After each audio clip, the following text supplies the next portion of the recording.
Bienvenidos, bienvenidas. Ahora sí, formalmente, gracias por sintonizar La Ley de la Selva como cada lunes aquí por la noche en C5N. Hoy vamos a hablar con gente que está desesperada.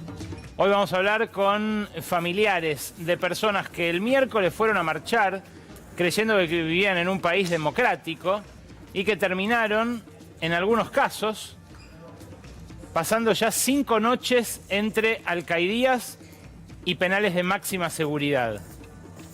Hoy van a conocer en primera persona lo que es ser levantado al voleo en medio de una manifestación multitudinaria y pacífica hasta cierto punto, como la del miércoles, en medio de un despliegue de infiltrados policiales que hicieron y deshicieron a gusto, adelante de las cámaras, de manera obscena, como nunca habíamos visto, infiltrados policiales pasando del otro lado de la valla, siendo rescatados por la jerarquía policial a cargo en el lugar, mezclándose unas fuerzas con otras. Bueno, estuvieron presos 3 días, algunos, otros 16 siguen presos hasta hoy, presas. Una vendedora de empanadas, un choripanero, una jubilada que por primera vez iba a una movilización, una profesora universitaria. Los que dieron vuelta y prendieron fuego el auto de Cadena 3 no fueron identificados, siguen de paradero desconocido. En un ratito hablamos de esta cacería y vas a conocer en primera persona 2 de los relatos, 2 de esos 33 relatos de gente que el gobierno acusa de delitos gravísimos sin ninguna prueba. Hasta ahora sin haber puntualizado de qué elementos se toma para acusar de sedición, de intento de ruptura del orden institucional y de muchos otros delitos muy graves por lo que ocurrió el miércoles pasado. Repito, en instantes aquí en La Ley de la Selva, bueno, por supuesto, no huelga decir que quien rompe algo, que quien genera desmanes, que quien ejerce violencia sobre quien sea en una movilización o en cualquier otro momento tiene que ser penado por eso, pero no por protestar. Lo que empezó a querer instalar el gobierno el miércoles pasado, y me parece sigue esa operación en curso durante esta semana corta, es que el que protesta está cometiendo un delito. Y eso, según nuestra Constitución, no es así. Pero vamos a arrancar hablando un poco de economía, porque esta mañana salió el Staff Report del Fondo Monetario Internacional, 110 páginas, en las cuales no solamente se habla de lo que ocurrió hasta ahora, sino de lo que puede ocurrir de acá en adelante. Ahí estamos viendo la imagen de Javier Milei en la cumbre del G7, el viernes con Kristalina Georgieva, la búlgara que sigue al frente del Fondo Monetario, a pesar de que hay un montón de internas en torno a ella. De hecho, habló sobre la Argentina primero la vocera del fondo que responde a Kristalina Georgieva, se llama Julie Kozak, y después el sábado apareció otra comunicación de Gita Gopinath, la número 2 del Fondo Monetario, de origen indio, que está enfrentada con la búlgara por el manejo del Fondo Monetario. En esa interna trata de navegar Milei, que le dijo a Georgieva que comparten la transparencia, que por eso se entienden bien, y que está desesperado por que le mande $10.000 millones para salir del cepo. Esa cifra por ahora es una quimera, porque lo que dijo el Fondo Monetario hoy en el Staff Report fue que la recesión este año va a ser más dura que lo esperado hasta ahora, va a ser del 3,5% en lugar del 2,75% que preveían de caída antes, hasta este reporte. También dicen que la inflación mensual hacia fin de año va a ser del orden del 4%. Recordemos, mayo dio 4,2, una franca baja respecto de abril, pero junio va a dar más, porque ahora lo van a ver, ya es algo que descuentan todos los consultores, el Fondo Monetario también, y lo que prevé el fondo es que esa sea la inflación mensual de acá hasta fin de año. Claro, la pregunta es qué pasa con los sueldos en ese contexto. Pero para el fondo hay otras preguntas. Alertó en este texto que les digo de 110 páginas, esta mañana, sobre los desequilibrios que todavía tiene el gobierno que podrían complicar el camino a la estabilización de la economía. Dice que sigue siendo muy frágil la situación económica y apunta a deudas que Milei quería saldar antes, pero que decidió postergar, con el fondo por supuesto, el aumento de tarifas para eliminar la cuenta de subsidios, la liberación del cepo y la flotación libre del dólar. Algo sobre lo cual el Fondo Monetario es muy estricto y sobre lo que no quiere volver a equivocarse como se equivocó en la anterior vuelta de Caputo, cuando fue ministro de Finanzas con Macri, luego presidente del Banco Central. No lo recuerdan muy bien a Caputo de aquella época en la calle 19. Claro, en esa misma carta del fondo, en Staff Report, aparecen las intenciones que blanquea el gobierno. Y el gobierno dice que va a aumentar las tarifas de gas y de luz a partir de junio, a partir de fines de este mes, que va a endurecer el ajuste y subir impuestos en caso de que la Cámara de Diputados no vuelva a la versión anterior de la ley bases, esto es que suba el impuesto a las ganancias, que vuelva el impuesto a las ganancias como se había votado en diputados. Y también se compromete el gobierno a abrir el cepo, aunque todavía no sabe si va a tener los dólares para hacerlo. Ese es el punto máximo de conflicto entre el Fondo Monetario y un Caputo que de repente empezó a tener un signo de interrogación atrás. ¿Por qué digo esto?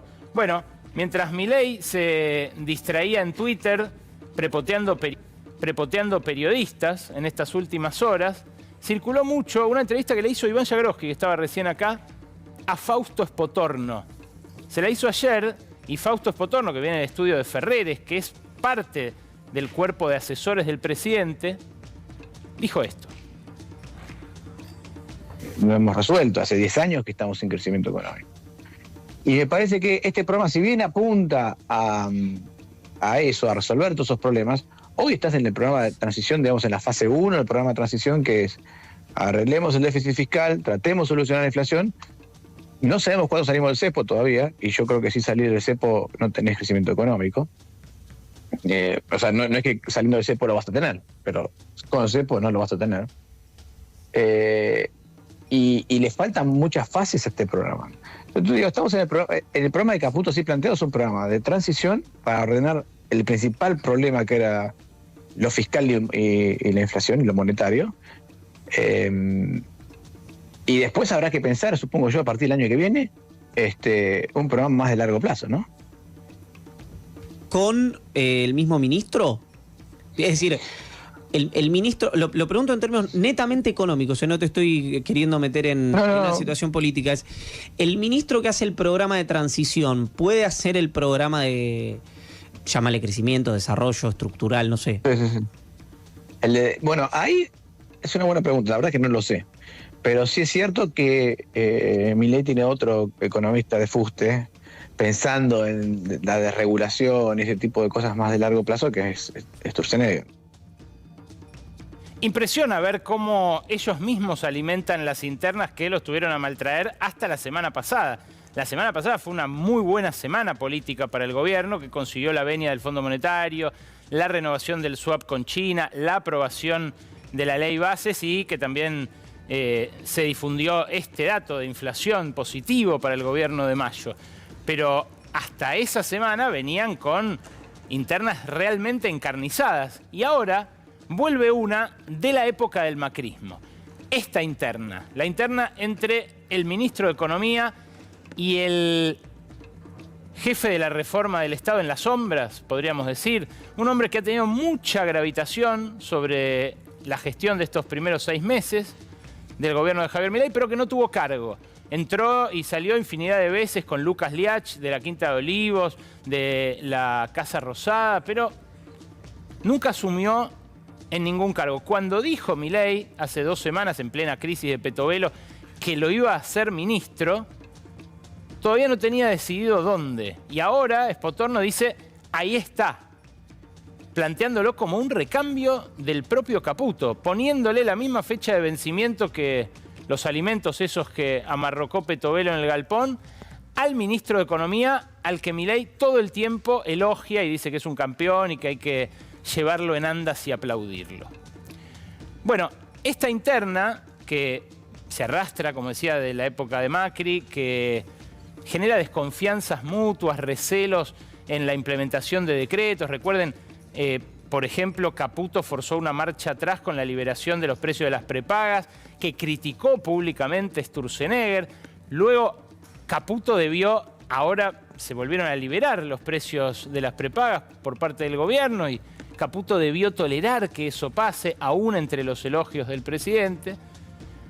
Pero es una interna que además se produce en medio de movimientos raros en el Ministerio de Economía. El viernes, ya cerrado el mercado, después de un día no tan satisfactorio para el equipo de finanzas, porque había bajado el dólar con la renovación del swap, con la aprobación de la ley base, y el viernes volvió a los casi 1.300 a los que estaba en el blue antes de la venia del Congreso, el desempate de Villarruel. Bueno, el viernes, después del cierre del mercado, anunció Joaquín Cotani su salida del puesto de viceministro de Economía. Cotani, que es el hombre de traje oscuro que tengo aquí detrás, era como el garante de Cavallo en el equipo. Cavallo lo tuvo como funcionario, como subsecretario de Financiamiento un tiempo en los 90, lo mantuvo cerca suyo luego como un referente, un discípulo. Cotani vive en Nueva York, la familia suya también, entonces estaba yendo y viniendo y dijeron con Caputo, hasta acá llegó el amor. Se puede leer también como un retiro de ese apoyo, de esa garantía de Cavallo, a quien Milei ya dijo varias veces que considera el mejor ministro de Economía de la historia. ¿Y quién llegó? El hombre de traje azul, el canoso, al que ustedes ven ahí, que es nacido en Buenos Aires en el año 1958, pero hijo de un diplomático que tuvo varios destinos, por lo cual se fue muy rápido de la Argentina. El diplomático es un diplomático chileno, luego embajador de Pinochet en la Argentina y en otros países, que se llama José Luis Daza. Ese hombre que ustedes ven ahí es el nuevo viceministro de Economía y era, en 2021, el candidato a ser ministro de Economía de Chile. Sí, es un economista nacido en Argentina, chileno por adopción y por origen y su familia y su vida que está hecha en Chile en su juventud. Es economista de la Universidad de Chile, luego doctorado en Estados Unidos y que luego se radicó en Nueva York. Ahí lo conoció a Caputo, a Bausili. Tiene la misma trayectoria más o menos que Caputo y que Bausili. Deutsche Bank, JP Morgan, jefe de portafolio, los mandamás de Wall Street, los lobos de Wall Street. Pero escuchalo cuando quería ser ministro de Economía de José Antonio Kast, el ultraderechista que perdió, en el caso chileno, contra Gabriel Boric, en uno de los debates previos a esa elección. Es bajar sustancialmente la prima de riesgo de Chile, que ha subido aproximadamente 300 puntos base. Es esencial. Ustedes no lo mencionan, jamás veo que está en los cálculos que tienen ustedes y es el principal, lo que lleva la dinámica de la deuda. Así que punto uno para nosotros es esencial cambiar la relación entre crecimiento y la tasa de interés. Eso es lo que va a determinar en gran medida cuál es el camino de nuestro endeudamiento. Hay otro link de este hombre, Daza, con Milei, que es que la gestora de inversiones que fundó en Estados Unidos, después de trabajar para esos grandes bancos que les dije recién, el Deutsche, el JP Morgan, es QFR Capital Management. La fundó con dos argentinos, David Sekiguchi y Demian Reidel. Demian Reidel es otro asesor estrella de Javier Milei, un físico que se hizo financista y que hizo mucho dinero allá en Estados Unidos.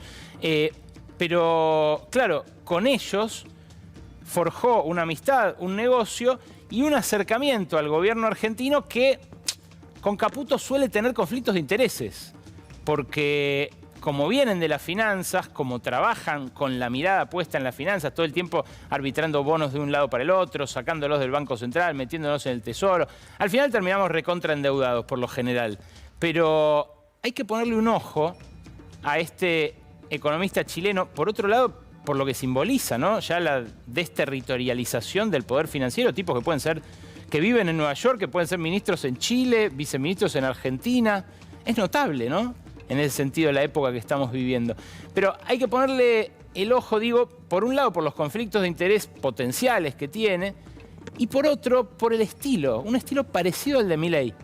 Fíjense este sitio chileno que es Copano News, que bueno, tiene mucha repercusión, sobre todo entre jóvenes en redes allá del otro lado de la cordillera, lo presenta como el economista troll de Kast. Tuvo un encontronazo en aquel 2021, en plena campaña con Boric, cuando Boric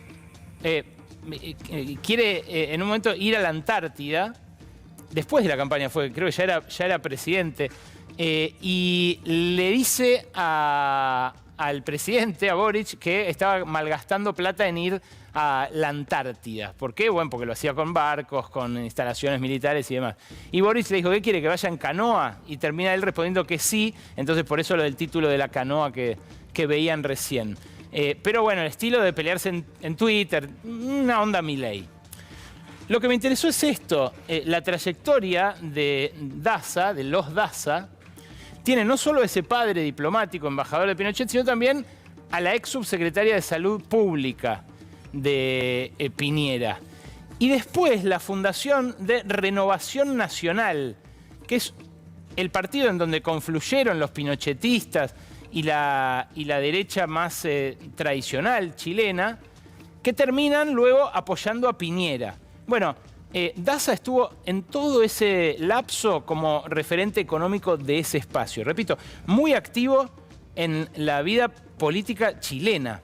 De vuelta, nada, por supuesto, hay de malo en el intercambio, en la posibilidad de que gente migre de un lado o del otro, incluso que lleguen a ministros, por supuesto, pero es un fenómeno muy interesante el de estos financistas supranacionales, porque hace 25 años se discutía si no había que darle el Banco Central a un comité de expertos no argentinos.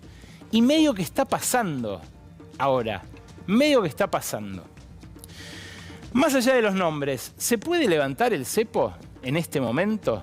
Bueno, es una pregunta que se hacen mucho los economistas que le hablan al oído a Javier Milei. Fausto Espotorno, lo escuchaban ustedes, lo que dijo ayer, cree que no se puede, pero que hay que hacerlo y que hay que hacerlo pronto.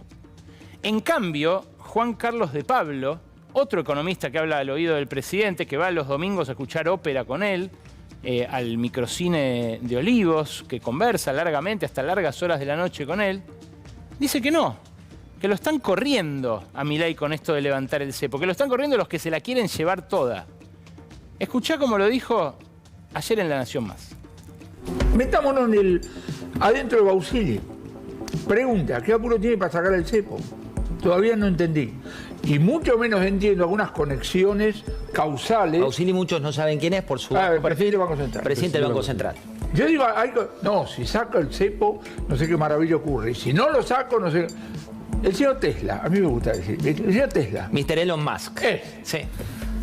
A los besitos, ¿viste? Con el presidente, todo. Nunca he visto, la verdad que quienes seguimos la microeconomía, no lo he visto. Llega a la conclusión y dice, no, Argentina, tengo que ir ahí, tengo que poner una fábrica de autos. Fernando, viene acá, hace los trámites, compra el terreno, hace la fábrica y sale el primer auto.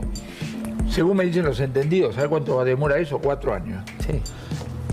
En 4 años argentinos, sacamos el cepo, lo ponemos, lo sacamos.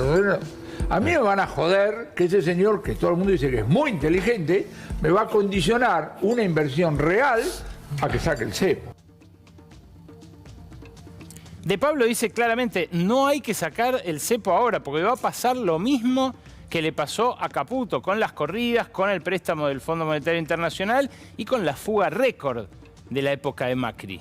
Ahora, ¿qué pasa si Milei empieza a intentar cumplir con el acuerdo con el Fondo Monetario, sube las tarifas, hace el ajuste, aumenta los impuestos, pero a la vez se mantiene firme en lo que le dijo Caputo a los agroexportadores, por ejemplo, para que liquiden sus granos? Le dijo, yo no voy a devaluar.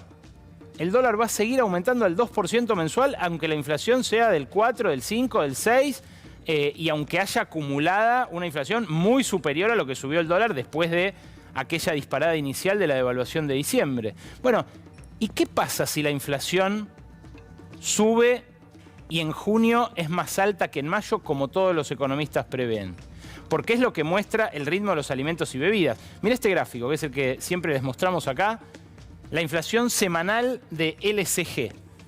Acá tenés, bueno, obviamente la disparada inicial, después de la mega devaluación, ese 11,5 de la tercera semana de diciembre, demoledor, 7, 8, después bajando, por supuesto, a niveles altísimos, los de febrero y marzo todavía, y la baja sostenida de abril, que dio 8,3%, y la de mayo, que dio 4,2%. Esto, inflación total. Acá estamos viendo solo alimentos y bebidas. Fíjate en mayo lo que estaba pasando. La inflación fue del 0,1% una semana, fue negativa de menos 1% la última semana de abril, y luego, de mediados de mayo, empieza a repuntar. Es cierto, en la primera semana de junio fue 0, de vuelta a caballo de la depresión, de la caída de las ventas, pero de las últimas 4 semanas, 3 están arriba del 1%. Esto es solo alimentos, repito, algo que se había planchado a casi 0 en abril y mayo y que estaba siendo como la retranca de la inflación, que en cambio tenía el aliciente ahora por delante de subir por los aumentos de tarifas. Los aumentos primero del transporte, ahora de luz y de gas, que van a volver. ¿Qué pasa si esto sin devaluación se mantiene así y a eso encima le agregás la diferencia no cubierta entre precios y salarios? Bueno, el malestar social va a crecer, indudablemente. Y esto es lo que advierte el Fondo Monetario Internacional. ¿Y cuál es el eslabón más débil en ese contexto? Las provincias. Las provincias se han quedado sin plata y desesperadas acuden a Caputo en búsqueda de fondos. Caputo a todas invariablemente les dice que no. Yo les mostré la semana pasada dónde fue el ajuste, les mostré también qué empresas han ganado 5, 6, 7 veces más en términos reales que en el primer trimestre del año pasado, a caballo de ese ajuste, cómo eso tiene como contrapartida la transferencia en contra de los salarios, o sea, una transferencia de ingresos de los que vivimos de un ingreso fijo hacia estas empresas. Pero acá hay otra transferencia, que es el ajuste contra las provincias. Y en esa transferencia, además, Caputo se está mostrando algo más selectivo que a principio del gobierno. Lo que ves acá es el ajuste, según el IARAF, que es un instituto muy ortodoxo fiscalmente que conduce Nadine Arganiaraz, lo que pasó con cada una de estas provincias en los primeros 5 meses del gobierno de Milei, que son los meses para los cuales hay datos. En algunos casos, el ajuste fue más brusco al principio y luego aflojó. Pero en la mayoría de los casos fue al revés. Fíjate, lo que ves son las barritas hacia arriba o abajo de cada uno de los distritos. Y ahora vas a ver la menos perjudicada, con la cual fue más suave, si se quiere, la motosierra, y una de las que está siendo más discriminada. Ponelas todas, porque cada uno por ahí tiene la chance de buscarse en el gráfico mientras yo les cuento, pero es realmente notable la diferencia que hay acá. Mirá, hay 18 jurisdicciones a las cuales el gobierno nacional les aumentó la intensidad del recorte a lo largo de los primeros 5 meses. Hay solamente 2 a las cuales les aflojó un poco Javier Milei. Esas 2 son la ciudad de Buenos Aires, de Jorge Macri, y la Santa Cruz de Claudio Vidal, que le ofreció los votos necesarios para destrabar la ley Bases en el Senado. En el otro extremo, y esto es muy llamativo, la provincia a la que más se le aumentó la intensidad del ajuste fue a Corrientes.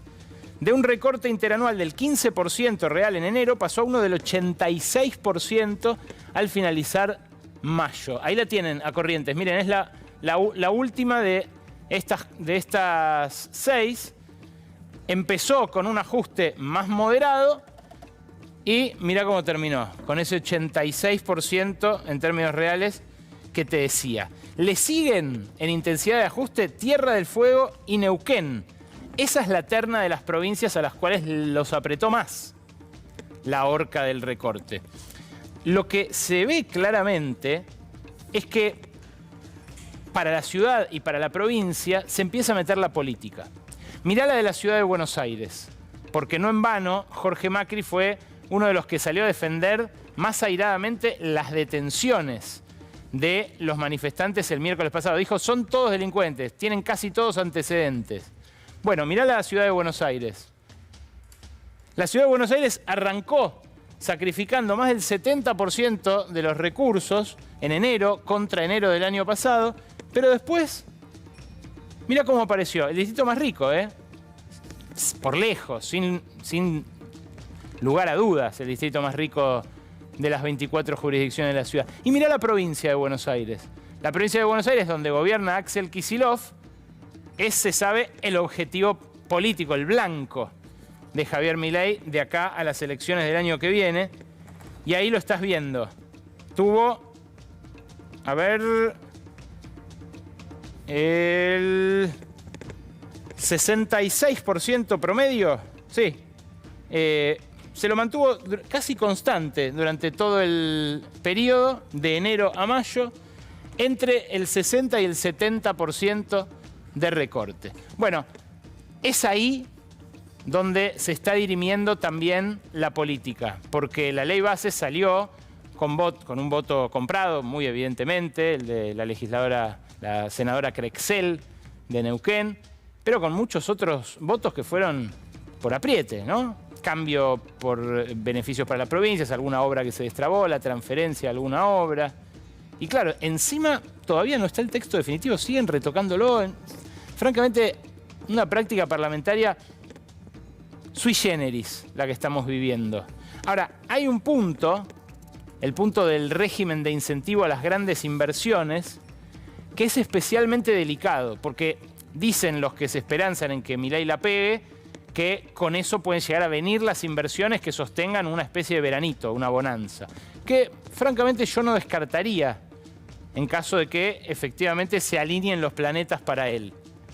Ahora, lo que hace el RIGI también es que el fisco resigne cobrar impuestos a esas multinacionales que con un boleto de más de 200 millones de dólares vengan y hagan un emprendimiento, dicen, nuevo.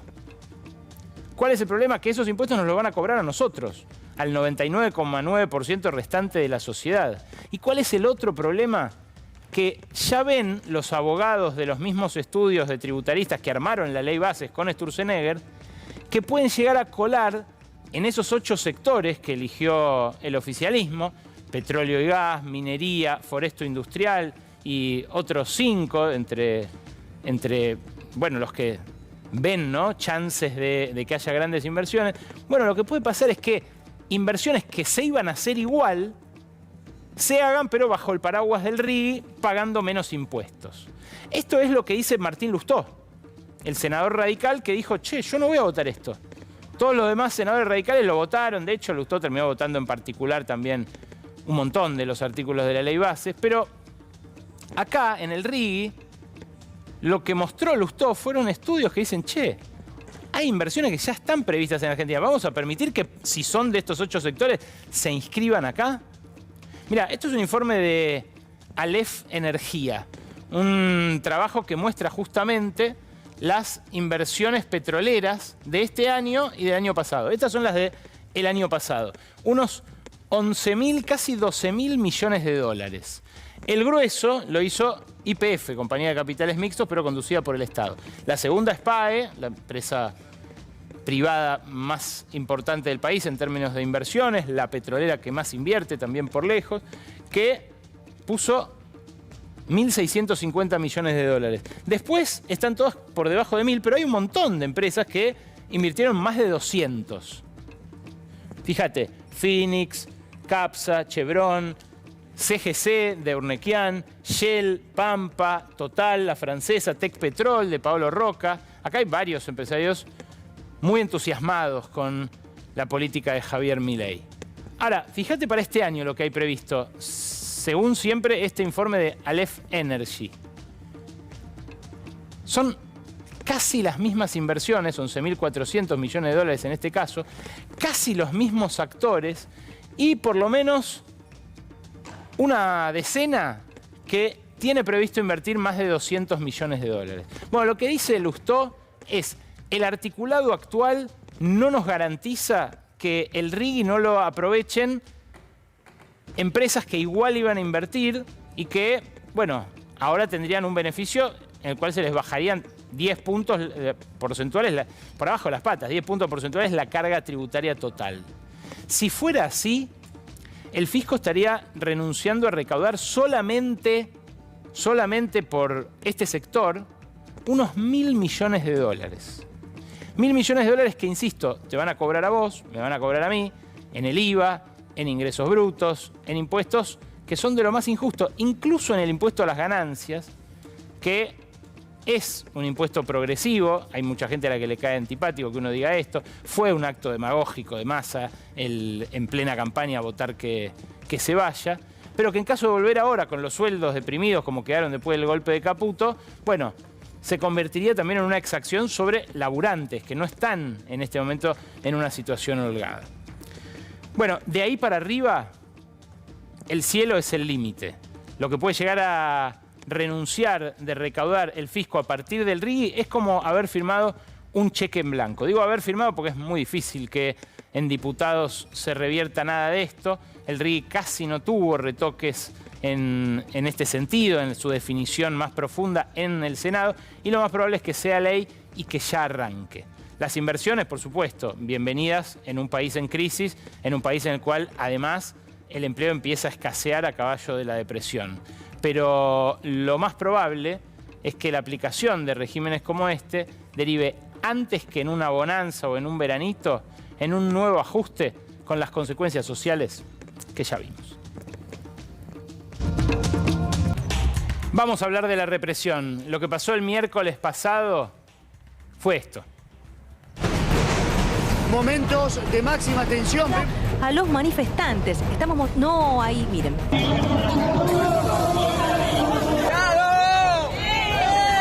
Mujer caída en el piso.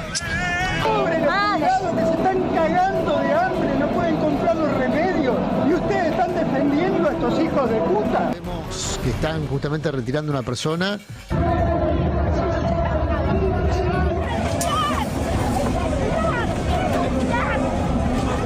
No puedes mirar. Pero quiero recuperar mi celular porque me empujaron. Ay, se le cayó. Ahora me dice que es gendarmería. Para mí era una chica policía con el escudo. Si quiso pasar o algo, vimos un empujón de parte de esta persona. Ah, bueno, y ahora balas de goma. El pueblo te respalda, loco. El pueblo te defiende y estás llorando. Y me doy cuenta, se te caen las lágrimas, boludo. No seas así.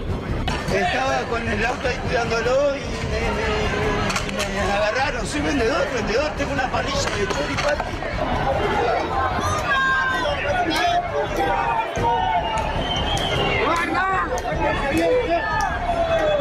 Virrey Ceballos y Hipólito Yrigoyen, había manifestantes que de Están dando Virrey vuelta a otro Ceballos auto.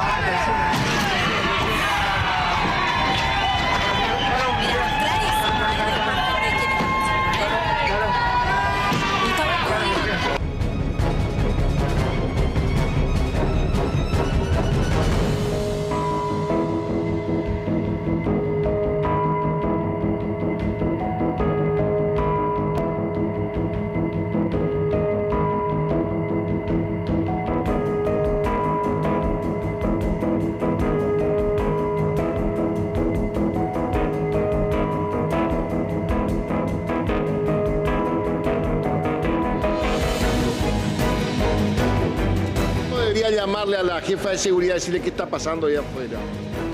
Están hiriendo personas. O sea que tengamos algún muerto, Presidenta. Que bajen el esquema de represión. Hay gente que vino a manifestarse pacíficamente. No se justifica lo que están haciendo. Senador, entiendo que usted desde aquí no puede ver lo que ocurría. Yo sí lo podía ver desde el yo tengo despacho. acá esto que se llama y desde el televisión. despacho se veían los piedrazos que se le tiraban a los uniformados. No, yo estoy sentado acá, pero los piedrazos que se le tiraban a los uniformados ininterrumpidamente. Repito, lo que se vio el miércoles pasado nunca fue tan obsceno. La infiltración de la movilización, los policías que entraban detrás de las vallas, la represión cara a cara, ustedes lo acaban de ver. No encontraron nunca a los que dieron vuelta a ese auto, a los que prendieron fuego el auto de Cadena 3. Y en cambio hay 16 personas presas en este momento y otras 17 que enfrentan cargos gravísimos y sobre los cuales el fiscal Carlos Stornelli pidió que a 14 se los vuelva a encarcelar. Lucila y Grisel nos acompañan, son hermanas de un muchacho que estuvo preso hasta el sábado, creo, y una chica que sigue presa hoy, ¿no? Continúa detenida en este mismo momento. Cuéntenme sus historias, por favor. Sasha es detenida a 20 cuadras del Congreso, en la calle México y Lima. Cuando ya se habían retirado de la manifestación, empiezan a escuchar las motos, los autos, los gritos, se asustan, empiezan a correr, llegan a esa calle, están en la vereda, en todo momento estuvieron en la vereda. Camila, la compañera de la facultad de mi hermana, se cae, mi hermana vuelve a levantarla. Ahí es en un parpadeo cuando las interceptan 3 motos que se suben en la vereda y al grito de si corres te disparo y te arrastro de los pelos, quedan detenidas. De ahí empieza toda una agonía. A ellas las suben al camión después de 2 horas de detención, de estar sentadas tiradas en el piso. De ahí, durante toda la noche las pasean por toda la ciudad de Buenos Aires, por las villas, por un montón de lugares, hasta que a las 5 de la mañana las dejan en la alcaldía 15 de Chacarita, en la calle Guzmán. Recién a las 8 de la mañana, a las 8:30 de la mañana, las bajan y quedan hacinadas en un pasillo, esposadas más de 18 horas. Luego de ahí, alrededor de las 2 de la tarde me permitieron verla. Fue la primera vez que la vi. ¿El jueves? El jueves. Mucha angustia, desconcierto, también con la esperanza de decir, che, si no hizo nada, estaba lejos, esto se va a aclarar rápido, ya mañana te saco, mañana te saco, mañana te saco. ¿Qué edad tiene Sasha, Grisel? ¿Cómo? ¿Qué edad tiene Sasha? Sasha tiene 23 años y cumple este miércoles. ¿Cumple 24 este miércoles? Sí, este miércoles. ¿A qué se dedica? Sasha trabaja como asesora legal en el Consejo de José Cepaz, Consejo Deliberante de José Cepaz, y es estudiante de la UNSAM de la carrera de Antropología en aproximado 2º o 3er año. Hay varios estudiantes de la UNSAM que están presos. Hoy hablé, creo, con el hermano o la hermana de otro en la radio. Sí, ¿por qué? Son 3. ¿Por qué? Presos. Y en total lo grave también es otro punto para mirar, es que hay entre 6 y 7 detenidos que son estudiantes de diferentes facultades del Gran Buenos Aires y hay un profesor. O sea, ¿por qué está pasando esto? O sea, ¿por qué con los estudiantes?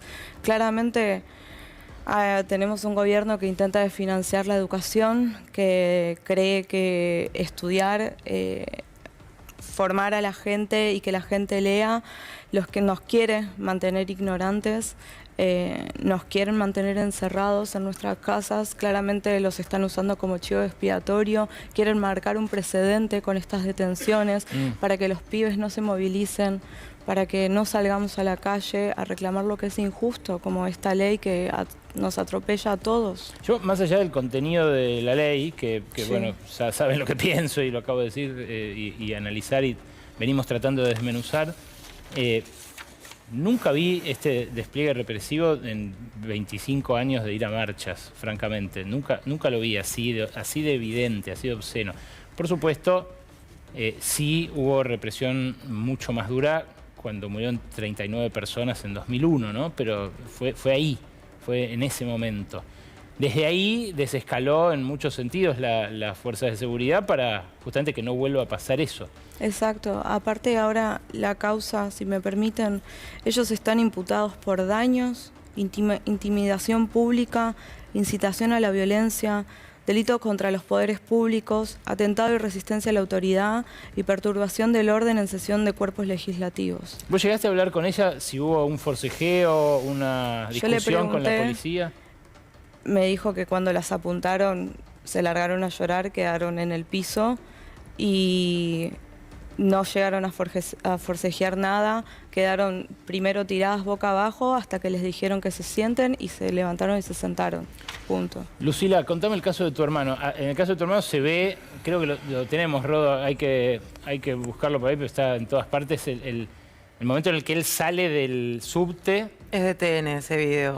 Sale del subte y lo agarran, ¿no? Sí. Sale de la boca del subte, creo que grita algo y vienen de atrás y lo agarran. Sí, que era mi vieja jubilada y era como, vos también tenés mamá, vos también debes tener una abuela, vos también. Y ahí eso, en cuanto sale, lo atajan. No estaba ni cerca del cordón policial y estaba sobre la vereda y son, creo que no sé, como 7 efectivos que se lo llevan, que estaban de civil, solo con las chaquetas, y se lo llevan. Lo empiezan a arrastrar. Por suerte había muchísimos medios en este sentido. Digo, toda la detención de Santiago está por suerte filmada de pe a pa y es algo que a nosotros como familia nos da mucha tranquilidad, porque por supuesto que son las pruebas que presentamos y que están a disposición y además que están a la vista de todas las personas que están siguiendo esto y que pueden decir que son unos violentos y que lo que fuere, que son, bueno, mismo el discurso que se quiere instalar, que son terroristas, bueno, está a la vista que no. Por eso digo, en el caso de Santiago tenemos los videos, pero es muy importante que por favor las personas que están mirando esto, que acerquen material fotográfico o audiovisual si estuvieron ahí, si saben que alguien estuvo, si reconocen que estuvieron en esa esquina en ese momento, por favor, facilítenlo, ya sea a los organismos de derechos humanos o a las familias, porque nada, es crucial para como contrarrestar la acusación las acusaciones que se están haciendo, que son gravísimas, son totalmente desmedidas, y van de la mano de esta idea que se quiere instalar, eso de golpe, de que se quiso hacer un golpe de Estado que se tradujo a la pata judicial, lo cual es gravísimo. ¿Qué pasó con tu hermano cuando lo detuvieron? A Santiago lo detienen ahí, lo arrastran y después lo que se ve en los videos, lo asfixian, está todo rojo pidiendo que por favor lo suelten porque no puede respirar. No quería soltar la mochila porque tenía cosas de trabajo. Entonces estaba agarrándola fuerte y por favor, les pedía que por favor se lo dejaran ponerlo. Por supuesto que no. Ni hablar que en un momento se lo están llevando, y esto me lo pudo decir ayer, que de repente lo están forcejeando. Él no se resiste, de hecho hay un móvil de C5N que dice, no, ni siquiera apoya las piernas en el piso, está flotando. Sí. Y me dijo ayer que en un momento les pide que por favor lo agarren menos fuerte y le agarraron el pantalón y los calzoncillos y se los tiraron bien fuerte como un buen acto de sadismo. Santiago se desvanece en el último tramo de la detención, tan es así que yo es lo último que veo y por horas no supe dónde estaba Santiago hasta que después, tipo 1 de la mañana, me entero gracias a todo el trabajo que estaban haciendo los organismos de derechos humanos y los abogados y las abogadas, que estaba en Madariaga porque lo había detenido la Federal, pero yo me quedé con esa última imagen en la que veía que Santiago estaba desvanecido. Me empezó a llegar por amigos, amistades que me escribían. Enloquecí, no sabía ni cómo decirle a mi vieja que estaba detenido, estaba recontra preocupada, ella estaba lejos y habíamos estado más temprano. Ella es psicóloga, pero además es jubilada. ¿Y él? O sea, él es músico, Santiago es músico y tenía una banda que se llamaba Julio de Agosto, ahora sigue haciendo música con un proyecto solista y es desde ahí que siempre hizo sus activaciones pacíficas. Es muy heavy que esté pasando esto. Son personas totalmente inocentes. Estamos como familiares recontra devastados. Las acusaciones son terribles. Y además son terribles porque no hay pruebas. O sea, la pregunta que vos le hacías recién a Grisel es clave y nos la venimos haciendo todos los familiares, que es como, ¿por qué los detuvieron?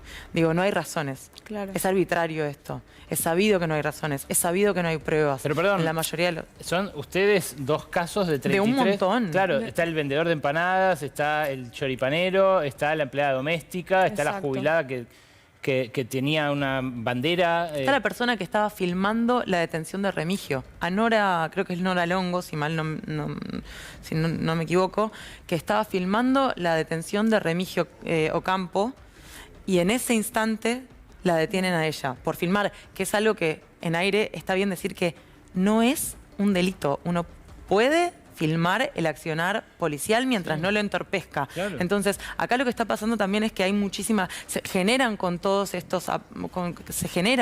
este aparataje muchísima confusión respecto de qué es cuáles son los derechos nuestros a la hora de manifestarnos. Ni hablar de que es un derecho constitucional, pero también eso, podemos filmar el accionar policial mientras no lo entorpezcamos. Santiago ni se resiste. Me dijeron que cuando lo vio el programa de violencia institucional en Madariaga, nosotros corrimos para Madariaga a buscar, a poder verlo, no pudimos verlo, pero lo vio tipo 3 de la mañana, llegó la gente del programa de violencia institucional, que depende de la Defensoría General de la Nación, si mal no...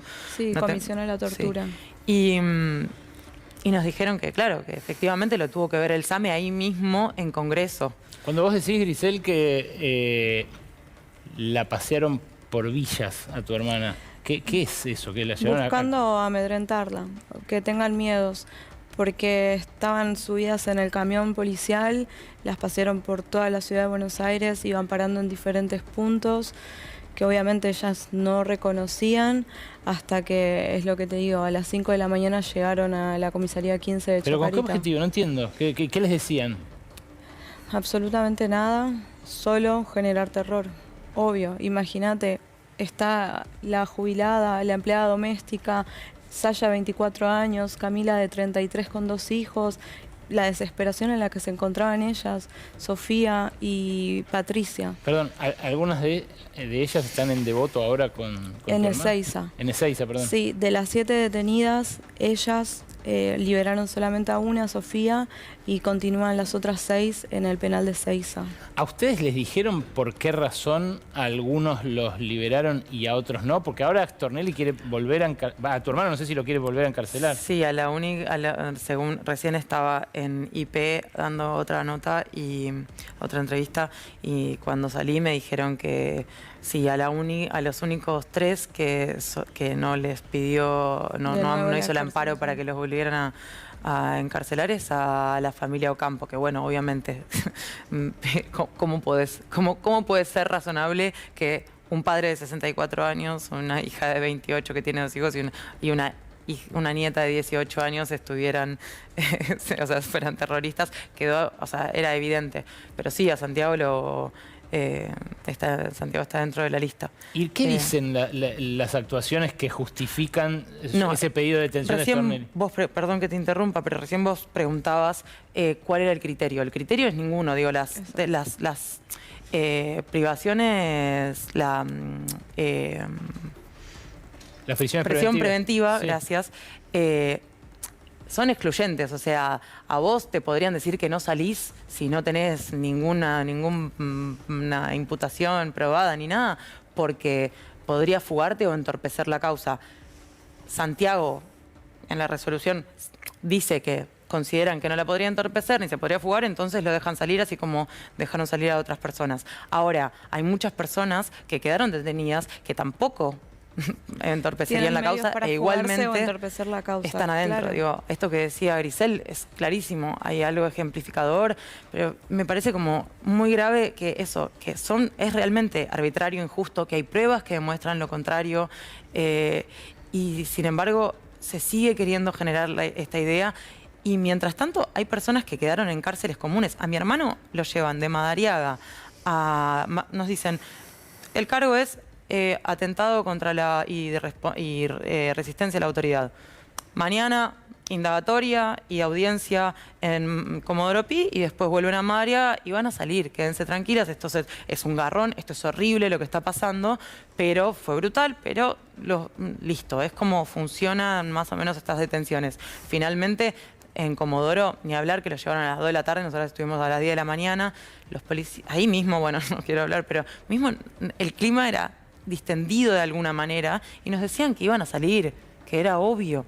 Finalmente, cuando empieza a circular y nos llega por WhatsApp el documento del fiscal, ahí se empezó a poner todo más tenso y nada, claro, la propia defensa iba a defenderlos por esa primera imputación sencilla, y se encuentran con que tenían todas esas imputaciones y tuvieron que defender y defenderlas y pedirle escarcelación por todos esos delitos gravísimos. Se está queriendo criminalizar a personas inocentes y ahí queda claro, si te detienen por una cosa, pero después de repente aparece todo esto. O sea, ahora hay que esperar a ver qué es lo que dictamina. Necesitamos que Servini de Cubría, por favor, se ponga otra vez con todos los expedientes que quedaron, que no se deje presionar por lo que está queriendo hacer el fiscal, que sabemos la trayectoria que ella tiene y necesitamos coherencia.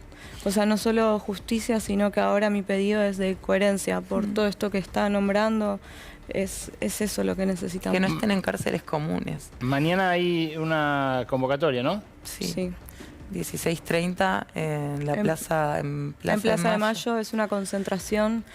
Están invitados todo aquel que ahora esté viendo y que entienda lo injusto que es, que está conociendo cada una de las historias de los 16 detenidos. Por favor, que se acerque. Necesitamos hacer la unión y la fuerza. Estamos desesperados, angustiados, necesitamos pedir por la liberación. Después vamos a ir por el sobreseguimiento, porque esto es completamente injusto y arbitrario y horrible y es un dolor enorme. Pero mañana 16:30 en Plaza de Mayo. Grisel, Lucila, gracias por venir. Muchísimas gracias. Y suerte. Gracias. Es lo que decidió hacer Patricia Bullrich antes de irse a sacar fotos al penal de máxima seguridad de Bukele en El Salvador. Y claro, mañana, si se cumple lo que desea Patricia Bullrich, hay gente que lo va a pensar dos veces. ¿Es esto democracia? ¿Es esta la misma democracia que teníamos antes del 10 de diciembre? Lo vamos a hablar en un ratito con Felipe Solá, que rompe el silencio en instantes después de varios meses de no hablar. El ex canciller, ex secretario de Agricultura, ex diputado, bueno, un hombre con mucha trayectoria en el peronismo. Y también Lucía Isikoff, perdón, se me mezcló con la entrevistada. Lucía Isikoff viene con una columna política con información exclusiva. ¿Qué va a pasar no solo con la posibilidad del desembarco de Sturzenegger? ¿Qué va a pasar con las internas después de esta media sanción agónica que consiguió en el Senado la ley Bases?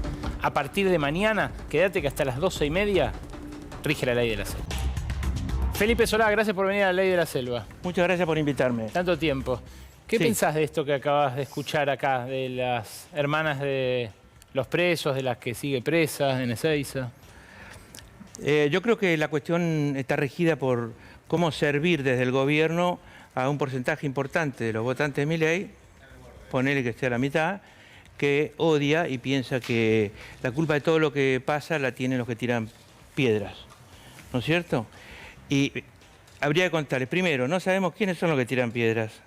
Podemos supongamos que la mitad son manifestantes y la otra mitad quieren podrirla, como se dice, ¿no?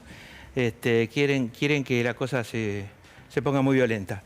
En segundo lugar, podríamos decir también que esto de te meto preso por resistencia a la autoridad, que es cualquier ademán que hagas si un policía te va a agarrar. Cualquier ademán sirve para mostrar resistencia a la autoridad. Salvo que vos digas sí, como no. Pero si decís no, esperen, que resistencia a la autoridad. Porque no vimos pegarle a los policías, ¿no es cierto? No, claro. Entonces, eso es lo segundo. Lo otro que podemos decir es que entrar por resistencia a la autoridad implica salir por lo menos 48 horas después.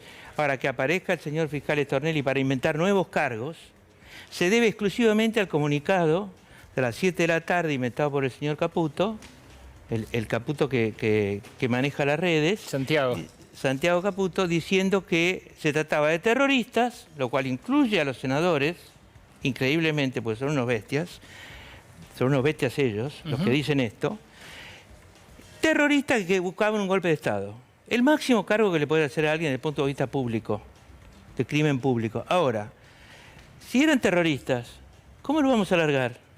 Claro. ¿Inventemos algo? Hagamos cualquier cosa, pero no nos larguemos.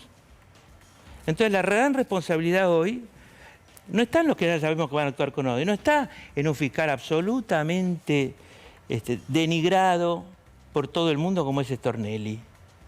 No está, que entre paréntesis fue el primer ministro de Seguridad de Scioli, ¿te acordás? Sí, claro, bueno. Se fue a Arlanian, ¿no es cierto?, un ministro ejemplar, y llegó Stornelli con Scioli. No olvidemos eso. Entonces, un fiscal totalmente denigrado, que no vale ni una puteada, como es Stornelli, que va a hacer lo que el poder le diga. Ya se sabe. Ahora, la Servini de Cubría es una jueza, con sus más o menos una jueza hace muchos años. Por lo tanto, debe informar por qué se quedan lo que se quedan, ¿no es cierto? Y debe informar a la población, porque estamos frente a un hecho que fue muy, muy fuerte, muy, muy público el miércoles pasado, y explicar cuáles son los cargos por los cuales se manda a cárceles comunes a gente como la familia Ocampo, todos los que no han salido, ¿no es cierto? Los que estaban vendiendo, etcétera. Yo vi cómo metían en cana a gente que uno, más o menos, uno olfatea. También vi gente que nos dábamos cuenta todos que actuaba con estaba tan disfrazada y actuaba con tal nivel de libertad en su agresión o su pseudo respuesta a la policía, que uno decía, no, esto no es temeridad. Esto no es temeridad, esto es pertenencia. Te iba a preguntar qué grado de autonomía puede alcanzar una fuerza de seguridad, sabiendo que vos lo tuviste a cargo en momentos de muchísima tensión. Sabés que yo tuve que aprender con el espanto. Tuve que aprender lo que no sabía, que era la policía en la calle, en términos de una manifestación social y política. Y fue duro, pero aprendí que de ninguna manera podés ignorar que las órdenes son civiles y que no hay ningún movimiento policial que no pueda ser controlado, no deba ser controlado por civiles. En mi opinión, la ministra Bullrich, que odia y que además cree que saca chapa de esta manera con esa claque que tiene, esa cantidad de gente que yo mencionaba, yo creo que es la que se apasiona con esta idea de la represión. La ministra Bullrich les ordena atacar, les ordena impedir que llegue la columna de Moyano. Moyano, a mí me parece que con gran prudencia se da vuelta y se va. Se da cuenta que el ambiente viene de entrar, que después, que es lo que nos conviene, después te pegamos.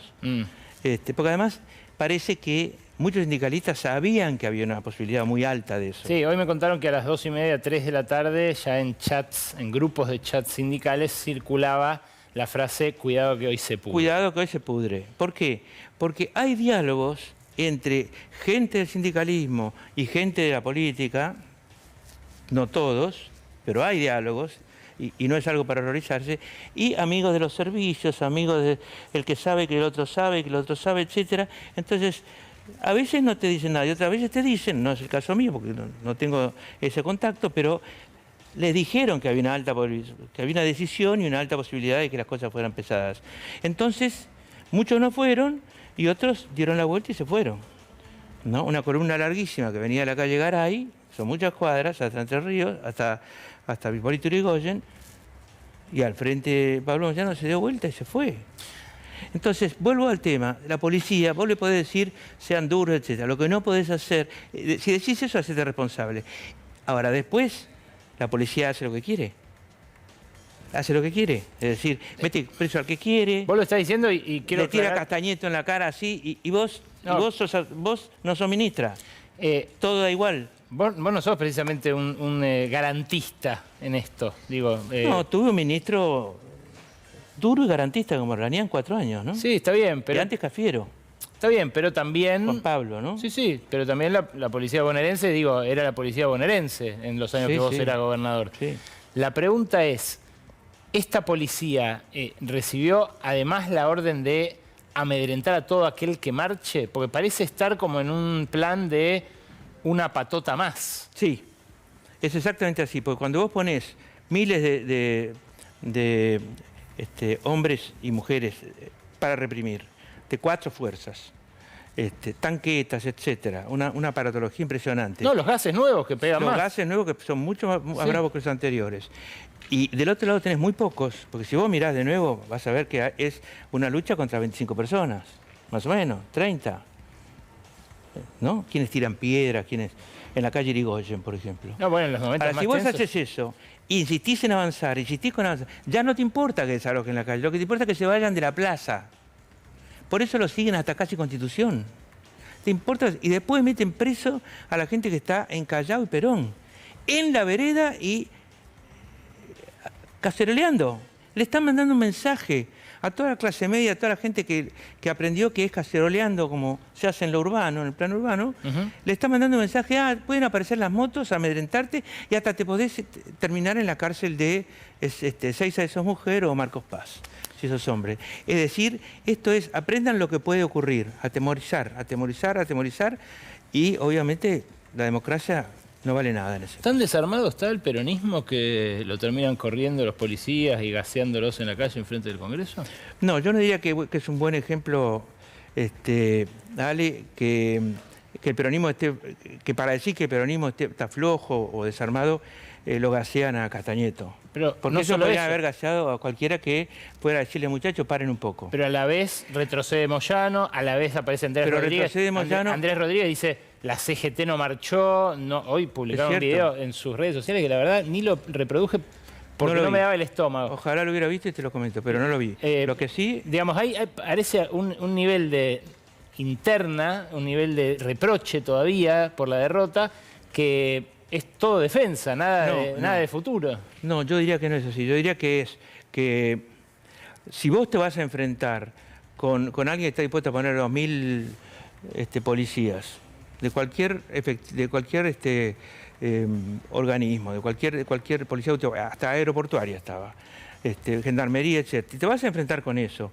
Y si hay impunidad para meterte preso, no sé, 30 días, lo que fuera, en una cárcel común, hay que pensarlo 2 veces y hay que ver cuál es la estrategia. La estrategia futura no es agarrarse pedrazo, ¿te das cuenta? No es agarrarse pedrazo, porque eso es hacer lo que quiere Patricia Bullrich. No, por eso digo, pero... Ahora, en todo caso, decime, tan desarmado está el peronismo, podemos decir que cualquiera se le da vuelta a una votación clave. No cualquiera, sino algunos tipos. Los necesarios. Claro, los necesarios. Lo increíble para mí, hay mucho increíble. Ni que hablar de la que canjeó por la embajada de la UNESCO. Esa no era peronista, pero está bien. Era del MPN, ¿no? Sí. Ahora, y tampoco son peronistas, pero, digamos, ¿cuál es el nivel de vergüenza de los senadores de Santa Cruz? Decimos que no vamos a votar y después nos vamos cuando se votan las facultades delegadas. Sí. Pero es tomarle el pelo a todos. No voy a votar esa ley de mierda. Ahora sí voy a hacer lo necesario para que salgan las facultades delegadas. Es un kiosco del sur. Sí. Bueno, responda por ese kiosco del sur.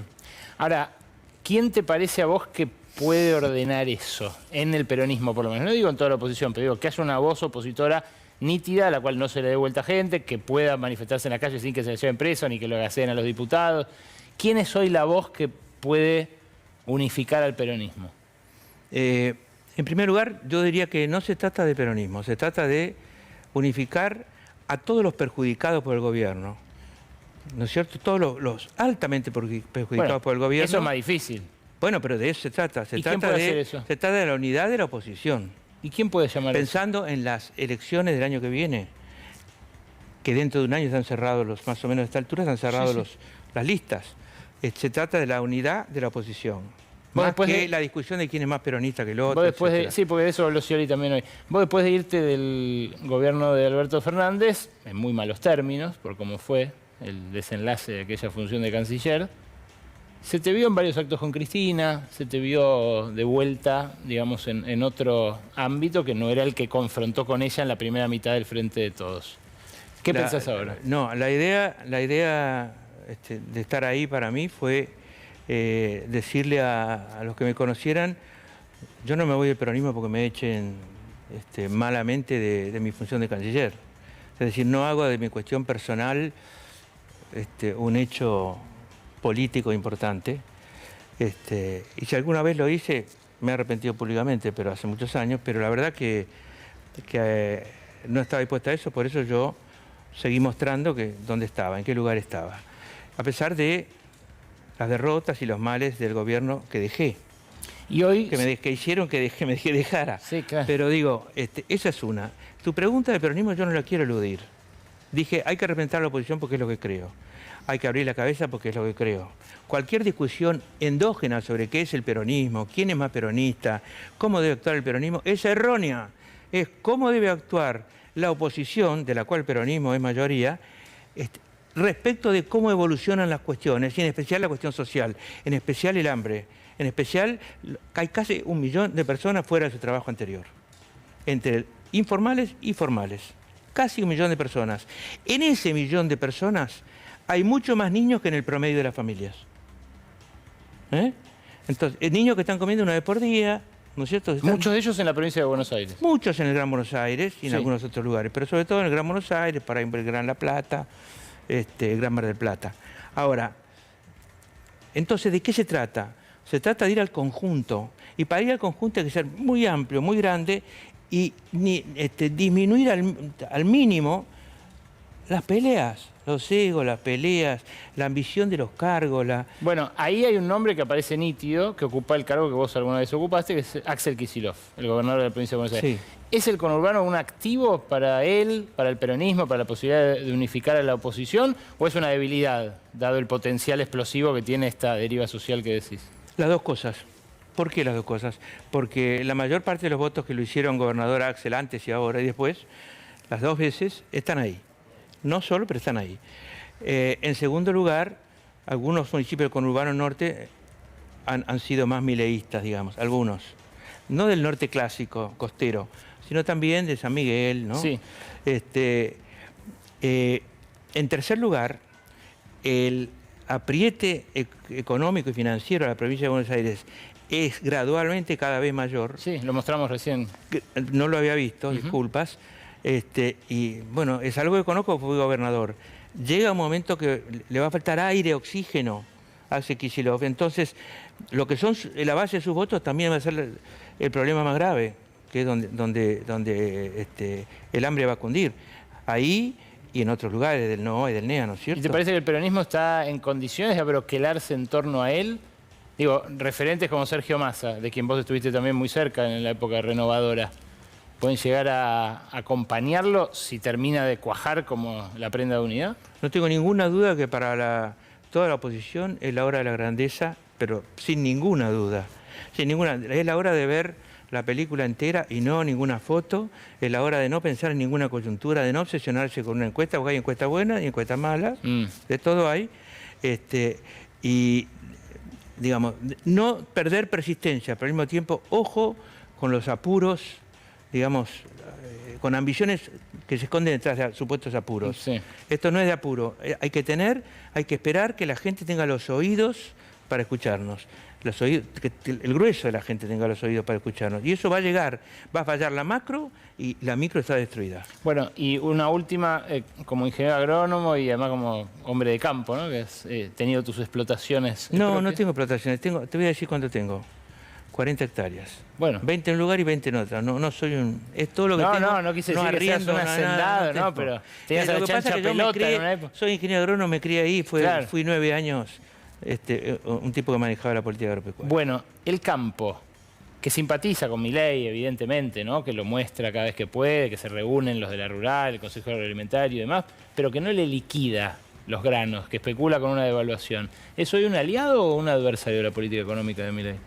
El campo entendido por las entidades agropecuarias, la mesa de enlace... Y los productores de granos exportables. Y los productores de granos exportables tienen una tendencia anti-CAD desde el 2008 en adelante, y después les dijeron siempre que les iban a levantar las retenciones a la soja y nunca ocurrió, ni creo que pueda ocurrir, o sea, como están las cosas. Hacen bien en desconfiar.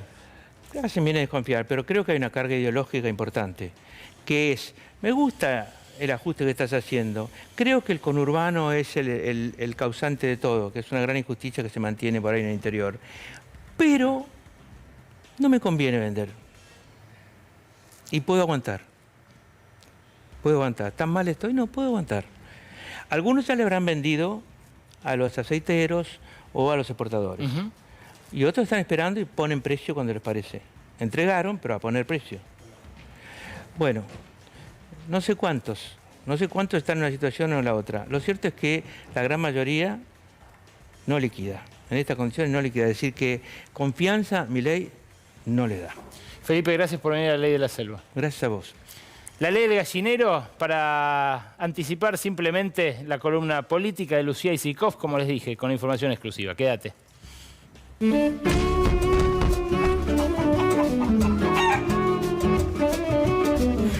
Mabruce para la guerra, chiri, chiri, chin, chin. Mabruce para la guerra, no sé cuándo vendrá. Ajaja, ajaja, no sé cuándo vendrá. ¡Che!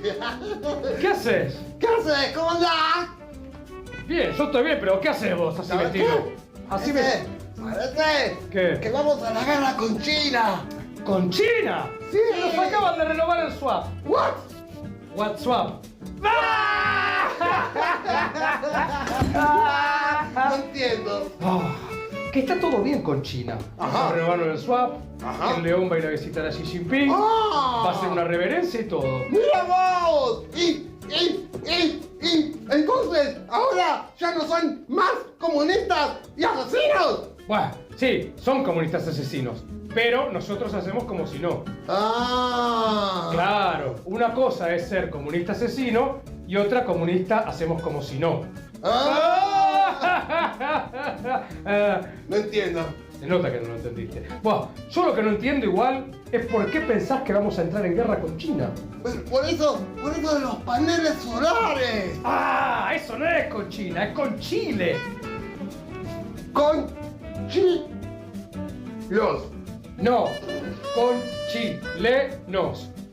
¿Chi o no? Chi. Perdón. Se enojaron porque pusimos unos paneles solares en su territorio, pero ya los vamos a sacar. No es para tanto, che. No es para tanto, pero ¿vos viste lo que es Chile? ¡Es un pasillo! Los paneles solares no le dejaron lugar y los tiraron para el mar. Se abren los brazos, cruzan la frontera. Si tomás carrera, te caes al mar. ¿Y sabes qué? No tienen un presidente que habla con los perros muertos y quiera destruir el Estado. Eso no es gracioso. Pero...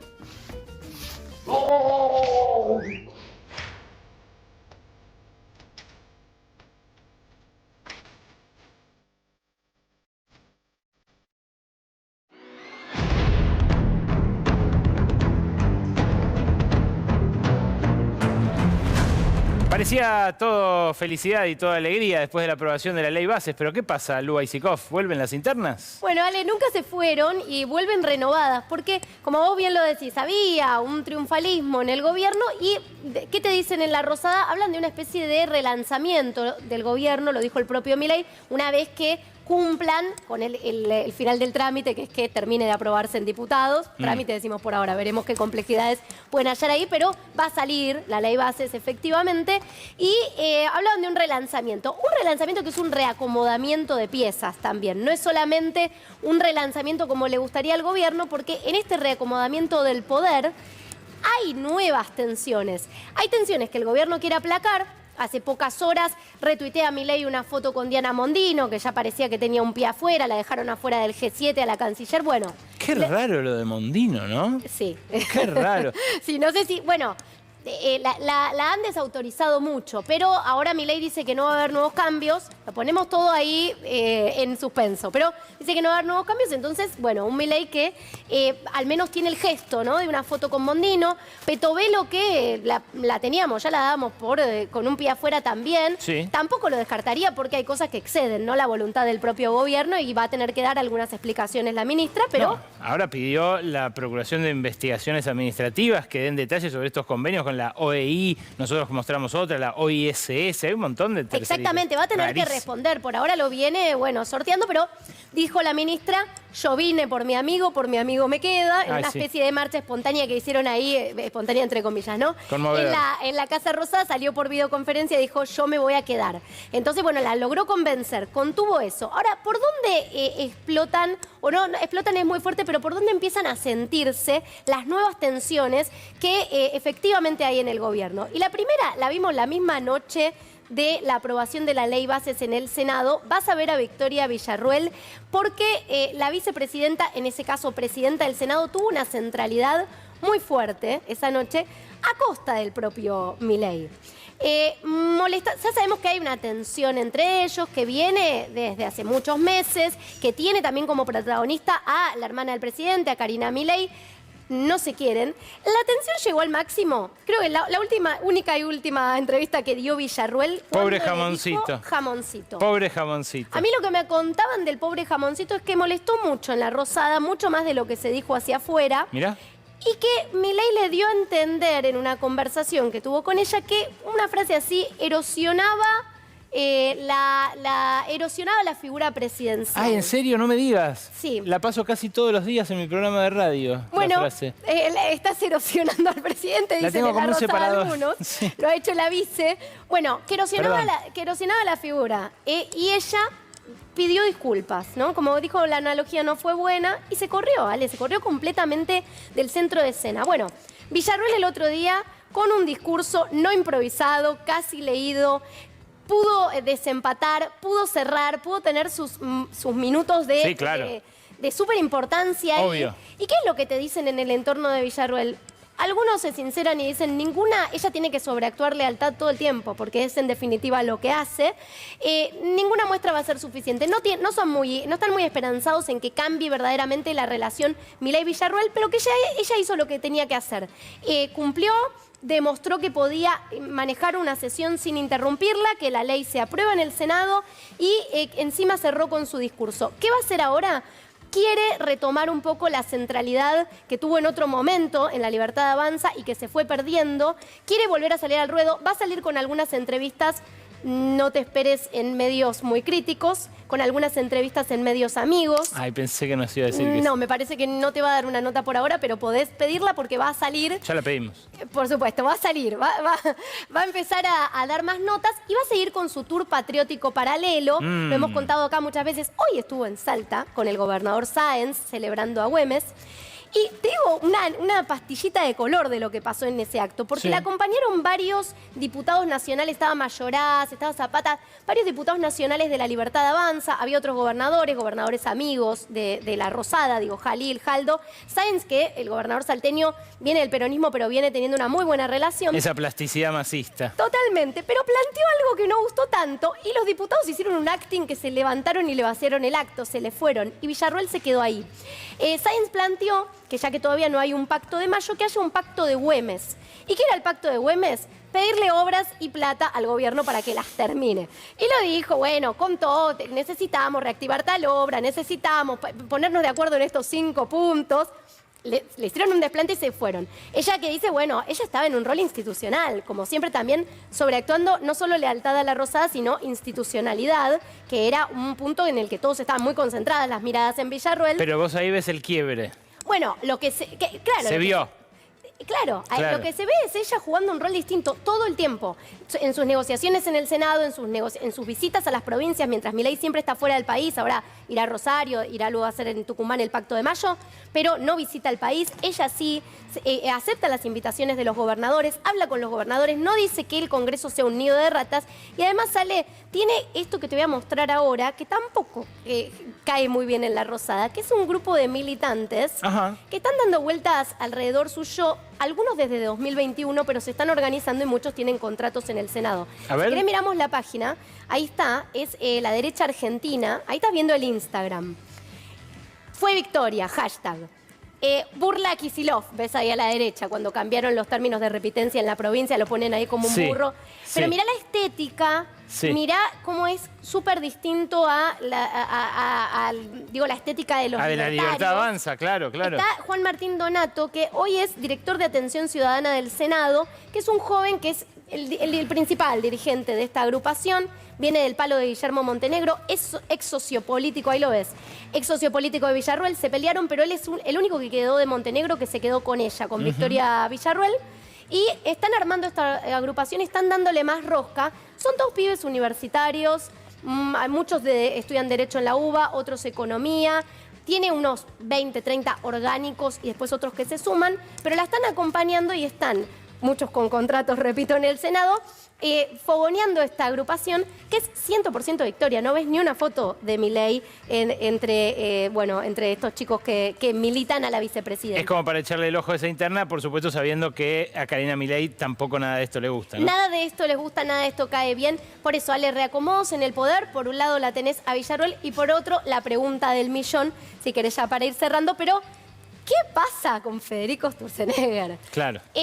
A mí lo que me decían es que se resuelve en las próximas horas, que vamos a saber qué es lo que le dan, si un ministerio o una secretaría, probablemente sea un ministerio, pero no importa tanto, de desregulación, ¿no? Así lo planteaban en el gobierno, no importa tanto el rango, sí es un gesto político, ¿no? Sino qué áreas va a tocar Sturzenegger, qué le van a sacar a Francos y sobre todo qué le van a sacar a Luis Toto Caputo. ¿Por qué se dilató tanto, el ingreso de Sturzenegger al gobierno cuando Milei ya lo había dado como un hecho? Por esa interna. Porque genera muchísimo ruido. Obviamente. No solo en Caputo, principalmente en Caputo, pero también la voracidad política de Sturzenegger y sus formas de jugar solo, ¿no? Ahí es el hombre que está solo y espera su turno, es en esa foto. Bueno, genera muchas suspicacias en la Casa Rosada. Es Lucía Isikoff con información de hoy, fresca y exclusiva de este país, que a veces dudamos si no es un país bananero.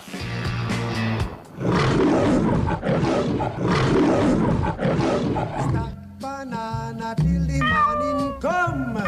Daylight come and me want go home. Come, Mr. Tallyman,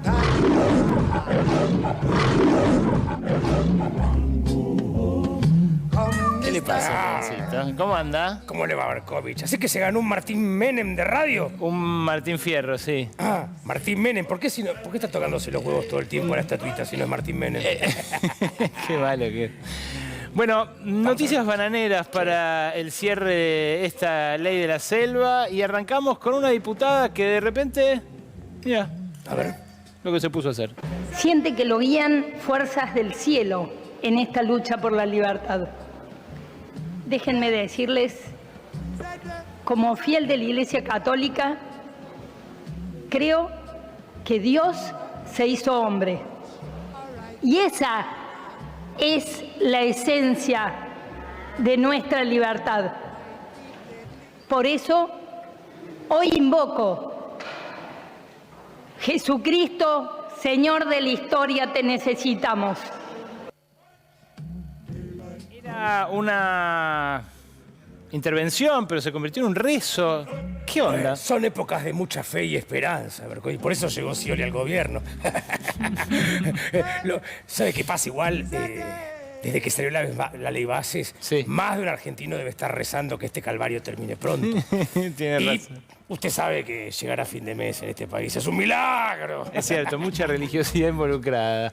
Bien, tengo una segunda noticia que lo va a sorprender por lo cultural. No vio bien porque en realidad el Terminator era el depravado de la película.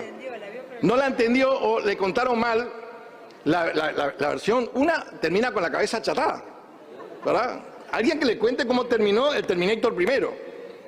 Es decir, que Sarah Connor la hace así, quedó ahí el Terminator. Una mujer le revienta la cabeza. El segundo Terminator termina, el T-1000 termina derretido ahí en una... Díganle también que en una... Cuéntenle cómo terminó el segundo Terminator. Y el tercer Terminator, que es la modelo avanzada, esta que es la mujer, que no sé si es Karina o quién, ¿verdad? ¿Cómo viene la mano ahí? No entiendo cómo es el guión acá. Los dos terminan matándose entre los dos. Y terminan aplastados los dos, la mujer Terminator y el varón Terminator. Hay que reconocerle que trabajó un montón, ¿no? Para hacer este resumen de las 3 películas en el cierre como jefe de bloque. Muchas no las entendí, pero me las spoileó todas igual, ¿eh? Igual, yo no quiero spoilear ni adelantarme a ningún final, pero no sea cosa que el androide que nos gobierna nos diga hasta la vista, baby. No, ojalá que no. Tengo una última para cerrar. Esto no es en nuestro país, pero fíjese cómo el bananerismo se extiende haciendo nuestras fronteras. Hay diputados y diputadas de la dirección del Partido Socialista que están apuntando todos esos insultos. Traidor, corrupto, cobarde, lávate la boca, calaña, tonto, hipócrita, vendido, cínicos, chapote y también tucumano, entre otros insultos. Parece que se picó en el Parlamento español, pero por alguna razón a esta cronista la palabra tucumano le resuena diferente a todos los demás improperios. Bueno, es verdad que es otra cultura y que en España algunos argentinos los llaman sudacas, por ejemplo. No, es horrible. A otros los llaman tucumanos. Y a otros argentinos insoportables no los llaman. Llegan en avión solos, invitados a las convenciones de box. Gracias, Leoncito. Hasta el lunes que viene con ustedes también. Nos reencontramos a las 11, como siempre, aquí en la pantalla de C5N y hasta las 12:30 La Ley de la Selva. Chau.